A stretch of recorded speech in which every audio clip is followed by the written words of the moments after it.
더불어민주당 명태균 게이트 진상조사단 대변인 김용만 의원입니다. 지난 4월 17일 국회 본회의에서 명태균 특검법이 찬성 197표, 반대 98표, 그리고 무효가 4표로 부결이 된 겁니다. 단 3표 차이였지만 결코 실패는 2표. 네. 299명이 제적이었기 때문에 2표입니다. 29명이었고 197표가 찬성이기 때문에 199표면 한 분이 이제 저희 쪽에서 부재셨던 걸로 파악이 돼서 이제 한 분이 부재시고 4분이 무효였던 걸로 파악이 됐죠. 예, 그러면 찬성이 197, 반대가 98, 예, 하고 무효 넷.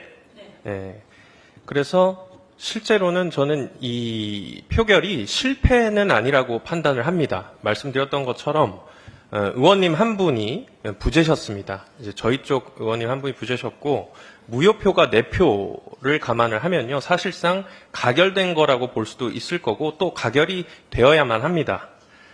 홍준표, 오세훈, 윤상현 등 이른바 명태균 리스트에 이름을 올린 인물들의 공천 개입, 여론조사 조작, 불법 자금 대납 의혹 규명하기 위해서도 특검은 반드시 필요합니다. 특히 그 중에서도 홍준표 전 시장, 전 대구시장의 바로 이 명태균 게이트의 정점에 서 있는 인물입니다.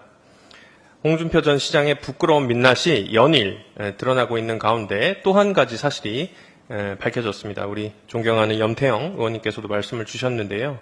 홍 전 시장과 명태균의 인연이 2014년으로까지 거슬러 올라간다는 사실입니다.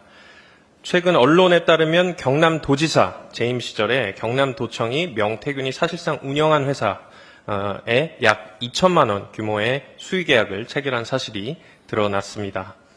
2014년 2월이었습니다. 경남도는 주식회사 좋은날 리서치에 2014년 고객 만족도 조사 용역 계약을 949만 원에 체결했고요. 이어지는 2015년에는 주식회사 좋은날 디자인 연구소와 직원 메모용 수첩 제작 계약을 970만 원에 체결했습니다. 두 회사 모두 명태균 씨의 배우자가 사내이사 및 대표이사로 등재됐던 회사이고요. 명 씨가 실질적으로는 운영 전반에 깊이 관여한 곳이죠. 그리고 최근 있었던 홍준표 시장의 복당 여론조사 관련해서는 이렇게 얘기한 것도 나왔습니다. 명 박사 기다릴 게 뭐 있나? 빨리 좀 해줘. 라고 명태균 씨에게 청탁성 통화를 한 증언도 추가로 확인이 됐습니다. 그리고 보도도 됐지만 21년 6월 대구 수성못에 있는 파스쿠치라는 곳이죠. 거기서 명태균 씨와 홍준표 전 시장 그리고 국힘의 전 당대표였던 이준석 의원과 3자 회동을 갖고 복당 청탁이 이루어졌다는 보도도 있었습니다.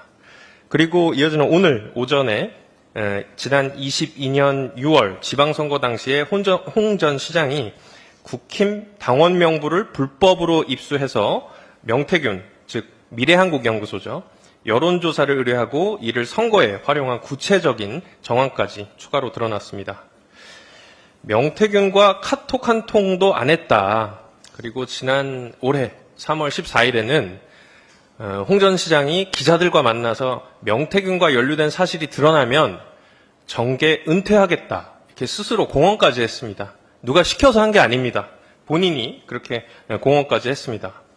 그런데 불과 한 달밖에 지나지 않은 지금 문자, 카톡 메시지, 관련자 통화 녹취, 검찰 진술 등 아주 각종 증거들이 나오고 있는 상황에서 아무런 해명도 하지 않고 은근슬쩍 대선 출마를 선언하는, 이거 국민 기만 아닙니까? 그렇게 아무런 해명도 하지 않고 대선 출마를 선언했습니다.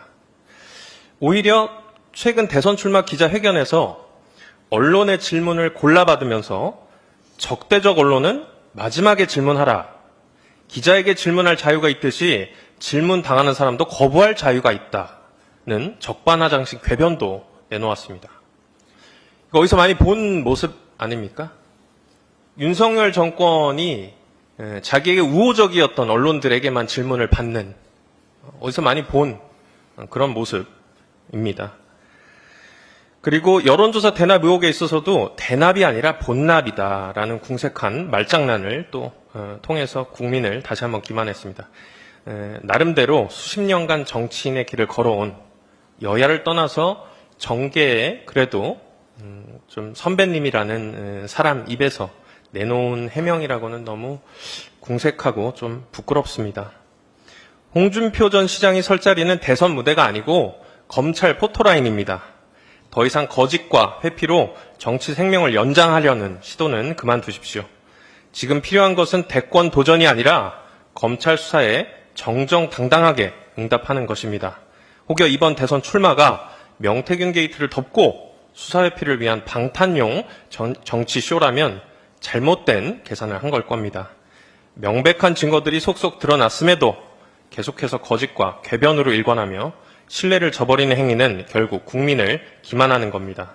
이제라도 국민 앞에 마지막 예의를 갖추고 본인이 내뱉은 말에 대한 책임을 지는 모습을 좀 보이시고 단순한 명태균 특검은 사건 수사를 넘어섰다고 생각합니다. 헌정을 유린한 내란의 실체를 밝히는 과정이 바로 명태균 특검이라고 저는 생각합니다. 내란 속에 윤석열이 파면되었지만 검찰은 여전히 대통령실과 공관촌에 대한 압수수색조차 외면하고 있고요. 김건희 소환조사도 이루어지지 않고 있습니다. 특검만이 저는 유일한 진실규명의 수단이라고 생각이 듭니다. 명태균 게이트 진상조사단은 끝까지 싸울 것이고요. 특검법을 통과시켜가지고 모든 관련자들 법 앞에 세워야 할 겁니다. 윤석열 정권 때처럼 더 이상 권력자들 앞에서 법이 휘어지는 일은 없어야 할 겁니다. 이상입니다. 예, 공익 제보자들의 변호사님과 그리고 우리 여러 국회의원님들의 말씀이 있었습니다.